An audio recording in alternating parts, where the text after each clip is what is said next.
Welcome to the segment of the Phoenix Recap, where we dive into the tactics your favorite gamers use at the Journeyman Season 1 Episode 6. The dust has settled, a new champion has risen, all the way from Benin. And with me is none other than Chuks Junior to dive into the actions to tell us what he felt about the games and the semi-finals of the Journeyman Season 1 Episode 6. Let's get into it.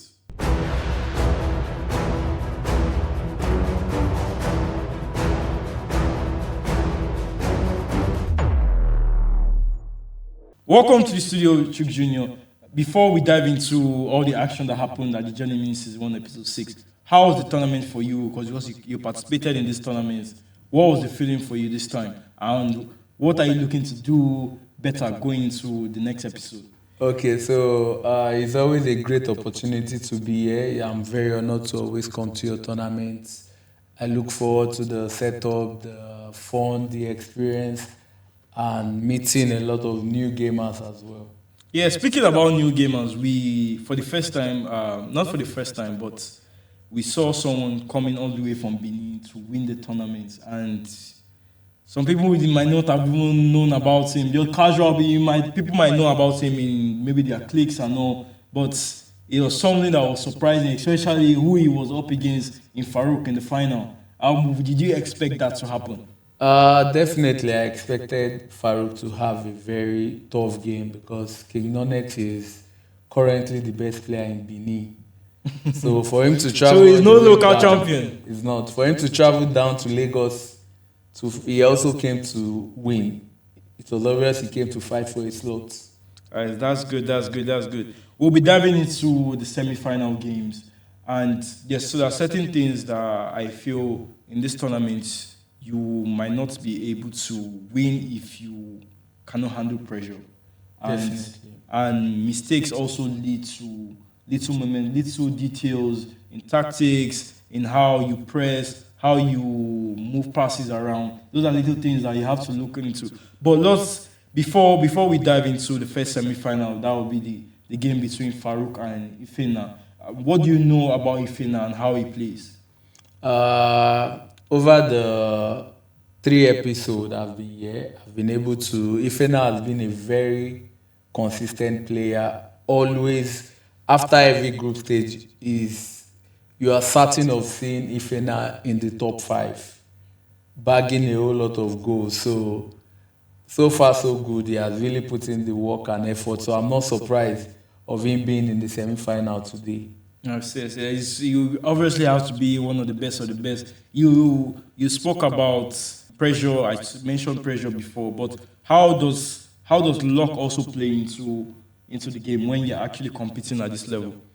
At this level, it takes skills, it takes ability. But when we talk about luck in this situation, I think luck just comes in. Maybe your fixtures is quite decent than the other. Those are the little plays and you having your chances and taking it. Yes, you obviously have to take your chances. And let us quickly dive into the game between Faruk and Ifenna. It was a game in which I felt at the beginning, especially the first half, we saw at least a balanced game. It was just 1-0, but in the end, Ifenna was not able to take his chances. And we spoke about composure before. But what was your view on the semi-final between Ifenna and Faruk? So from my view of the semi-final between Faruk and Ifenna, it was a very good display of abilities and skills. We can see, we know what Faruk is capable of doing, and we saw how Faruk bodied the game throughout. And Ifenna was very, very organized in terms of defense. He was able to hold Faruk down to almost the 70th minute before Faruk could get the second goal. Just to dive into it properly, what are the things you felt, you noticed, at least we can see, we spoke about the player luck, but what are the things you noticed at the game itself, and some of the things you feel you could point out that were errors or things that were done right in the semi-final between Faruk and Ifenna? Okay, if I'm to address from the positives, we can see the good use of player luck from Faruk. You can see most of the build-up, Faruk used player luck to call them back, drag them back, put them into positions to help his attacking patterns excel better. And if you also look at his attacking patterns in the game, you can see the good use of extra passes. There were a lot of scenarios whereby once he takes the ball through the wing, the cut back from the wing, 2 to 3 extra passes, then we can see that from even the first goal, the extra passes into goal. Yes, yeah, we spoke about positives, but what are the errors that we could see that countered in this game? At least because little mistakes can lead to you being out of the competition, especially in the knockout stages. There's little time for error. But what are the errors we say this person can fix, or especially for Ifenna? Because I felt at some point he wasn't composed on the ball. He rushed some passes, and it's at that moment, yes, you might be a cool down, but you also need to put your mind at it that okay, I can still come back in this game. Okay, yeah. Looking at the bit of negatives from Ifenna, he was too conservative. He was not aggressive with the attack. But I mean, we also have to give Faruk his flowers for an impressive defense. And I think on Faruk's side, the game should have been concluded from the first half. He had a lot of red timing, and I don't expect Faruk to be red timing a lot. Yeah, but it happens to the best of us because you say red timing. This is something that's even going to be removed from the new game FC 26. Yeah. But how important is green timing in the game? Green timing, to be a pro, it is almost important that green timing is added to your gameplay because it improves the accuracy of your shots. And majority of the time, with the green time, you are almost sure you are going to score than when you are playing it without the green time. So you mean if you master green timing, you are obviously you can easily score. And you mentioned previously the defensive side of Faruk. There's people understand who is someone that scores a lot of goals, but that's not his side that I feel people have actually noticed to say, oh, that's a great skill from him. Faruk is very, very defensively sound. If you look at the game with Ifenna, you can see how well he cuts passing lane. He wasn't really pressing aggressively, but you can see how well he covered all the space and passes. There were not a lot of chances for Ifenna to capitalize upon. That shows you how great of a defender. Ifenna didn't even get a goal. Yes.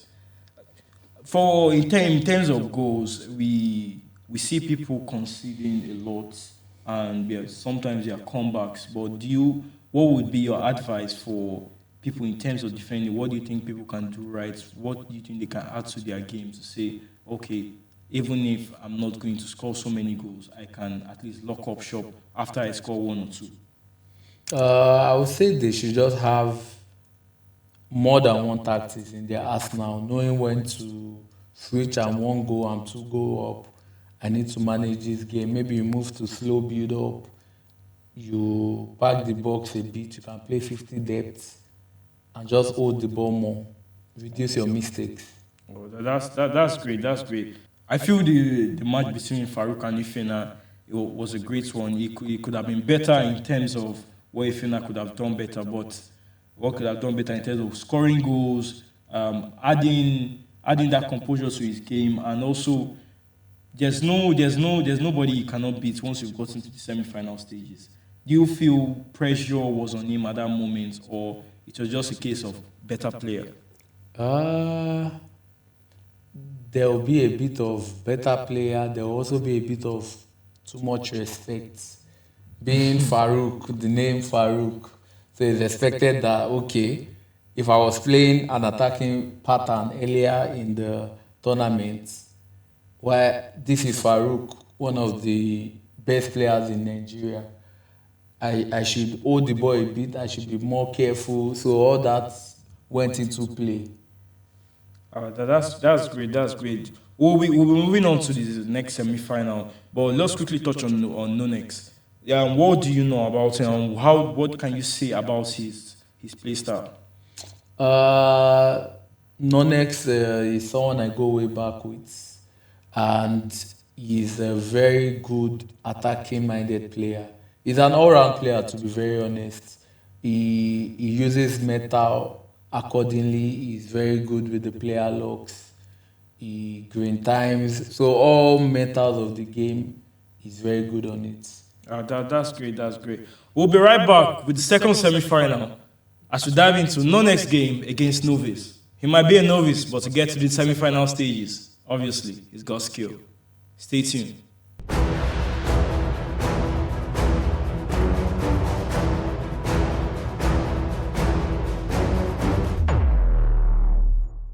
Welcome back as we dive into this next semi-final, that is Novice against Kingnonex. Let's speak about Novice before we get into the game. What can you tell us about him? Novice is one of the oldies in the game. He has been in the gaming community. Are you calling him an old taker? I'll put it in that way, but Wesley has been in the gaming scene for over 5 years now, and is someone that you are sure can be a problem in any tournament. He has the experience. He has what it takes.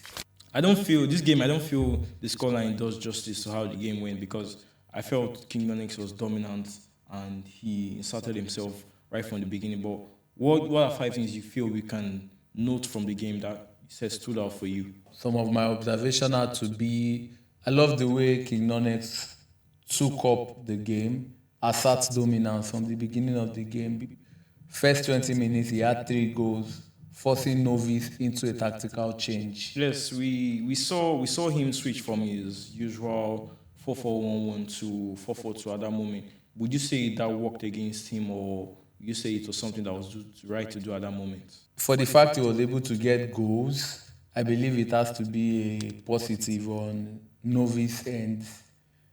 Because you can see the game went from 3-0, 3-1. It became like an end-to-end game. But regardless, Nonex knew he had the edge. He was 3 goals up. From there, all he had to do was also play kind of a game management to manage the game a bit.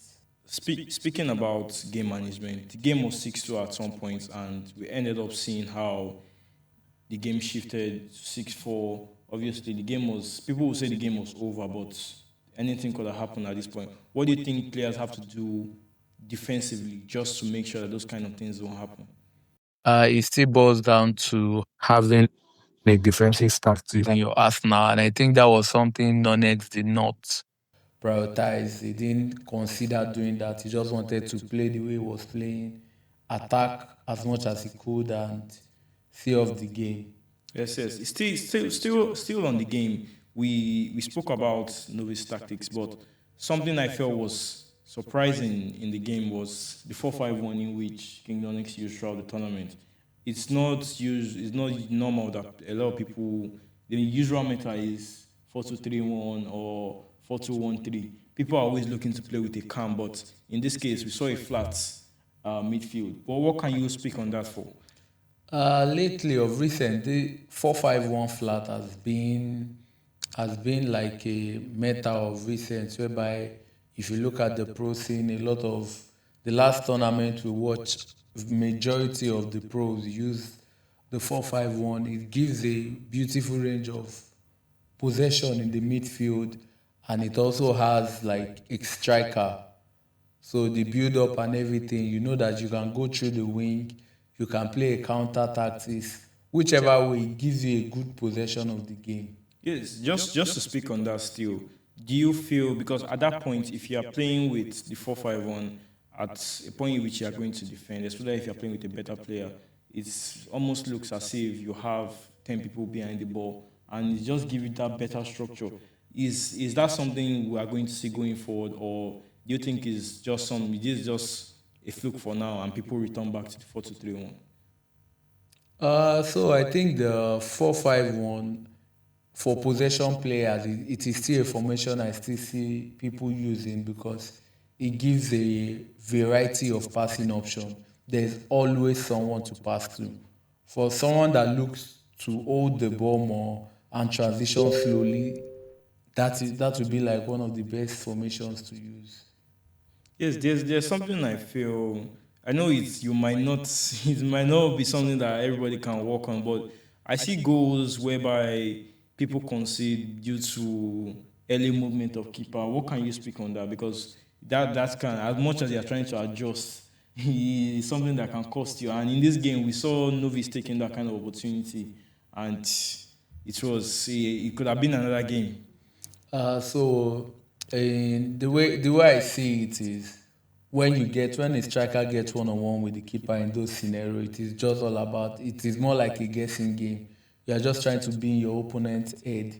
You are trying to, okay, I think it's going to go right. Let me quickly go right. The other person too is also baiting you. I need you to go right, to go left. So it's just a 50-50 scenario most of the time. And the semi-final is always a 50-50 scenario. Even though people come into that stage, you say, oh, maybe this player is better than this player. I know, but in the end, your skills have to show. And Kingnonex is still shocking to some that he was able to win it all. But before we get into the final, what can you say about Nonex's mentality in this game and how his mental fortitude was able to hold him up to the end? So in respect to his mentality in the tournament, we have seen he's currently have his winning streak. He has been more of an attacking player than a defensive player. From the group stage, 3 out of 3. His game with Boyd, one of his most difficult games.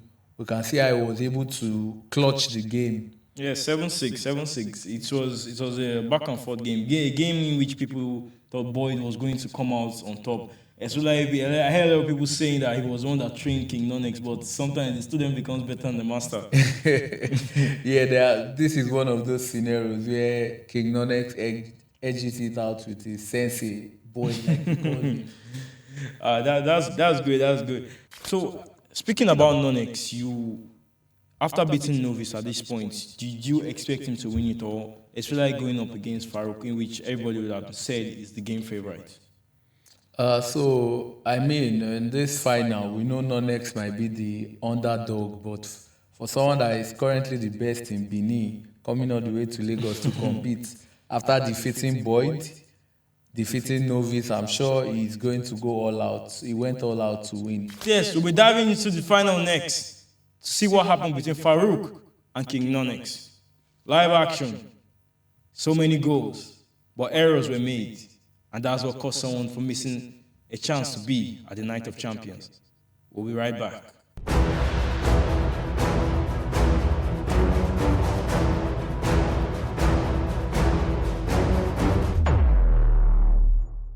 Yes, welcome back as we bring you the grand final analysis. Speaking on various things, 5 things we could see in the final between Kingnonex and Faruk.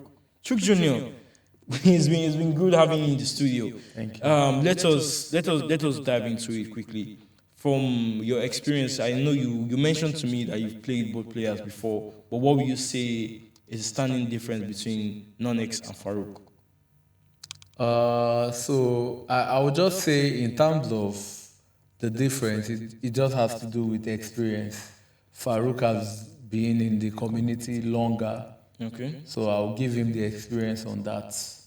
Experience is actually, sometimes it works for you, sometimes it doesn't. But let's dive into the game because it was a game of back and forth. And one thing I would like us to speak on, it was a game of player luck versus player luck. We saw Nonex could not make a 2-meter distance run without the player luck. And is that something that you need to practice? Is that something you need to practice to get to that point to say, oh, I can do this, it affects my game? Because you see the player luck actually making makeshifts run, it disrupts how you play, but what's your view on that? Okay, so the importance of gameplay was clearly displayed in this match. You can see the good use of player luck from Kingnonex to create passing option and evade Faruk's press as well. And Faruk also used the player luck a lot of times for counter as well. So in terms of player luck, we already spoke on how both players were able to utilize it to their game and how they're able to progress the ball and get the attacking patterns in which they needed. But for Kingnonex, he was 2 goals up, and at that point, what do you feel you'll be able to do at that moment to say, oh, I'm keeping it locked in, I'm not conceding another goal? Because what we saw after was something different. So I think Faruk realized some of his mistake and tried to step up his game and take advantage and try to create more options. I think he was more patient in his build-up. You can see the first goal he scored. He was very composed, the build-up, observed for the keeper movement and scored. Yes. That keeper moment again that we spoke about, because we speak certain things are common, extra passes, keeper movement, Trivela, and just in the space of 30 seconds, just you not being able to keep your composure at that moment led to Faruk coming back into the game, and the next thing you saw, the game was 2-2. Yes, so we saw immediately Novice conceded the first goal. He began to panic. He began to panic, and in that scenario, Faruk took advantage of it, collected the ball from the midfield, and immediately did a first time through ball down the middle and got his second goal.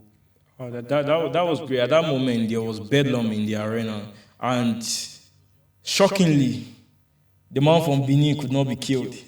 We saw something. That Trivela goal for the third goal for it to be 3-2. It was out of this world, I would say. Was it out of this world, or it was down? Because we know in the game also, sometimes your keeper can do this, do that, and next thing, because it came off the bar, hit the keeper, and it was in. And it was, at that moment, everybody was shocked at that goal.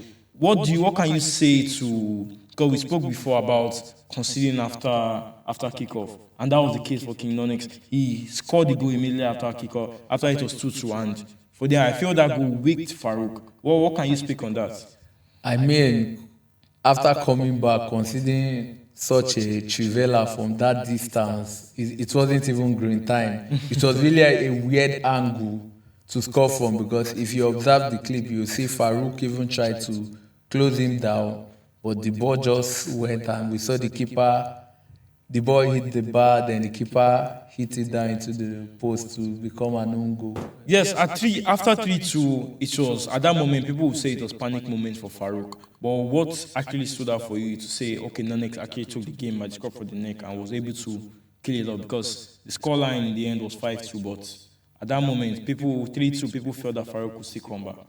Yes, 3-2, I'm sure Faruk, even in his head, knew that I needed to come back. And we can see him trying to force the build-up to get a goal. And Nonex got the ball, and he kept his position, making Faruk bring players out of position and capitalize on the space to get the fourth goal. Yes, and even for the fifth goal too. At that moment, I felt it was poor defending, because he was trying to keep his line. At that moment, he wasn't really keeping his shape properly. And next thing, we saw 5-2.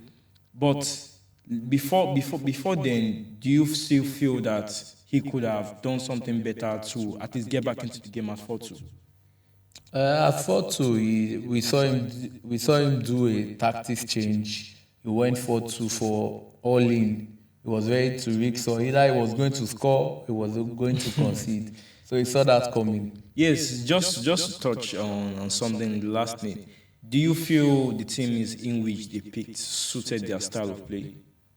Definitely. What can you speak on? We saw a lot of people using Bayern, because people say the Bayern, the German teams are very physical. Is that something you felt both players had to put into consideration while picking their team? Yes, it is very important that in the 95 rated mode, you have to consider the physical players as well as the positions. So for a team like Bayern, they have a lot of player options for positions. So it's easy to be like, I don't like this body type, let me try this. I don't like this body type. Same thing with Dortmund as well. For the formation Faruk wanted to play, I'm sure they suit the positions. Yes, that was the final between Kingnonex, the first timer, at the Journey Mini Season 1, Episode 6. Coming up, Clutch, the man from Benin, winning it all and booking his place at the Night of Champions. We'll see you next time. And remember, life is a game. Press play.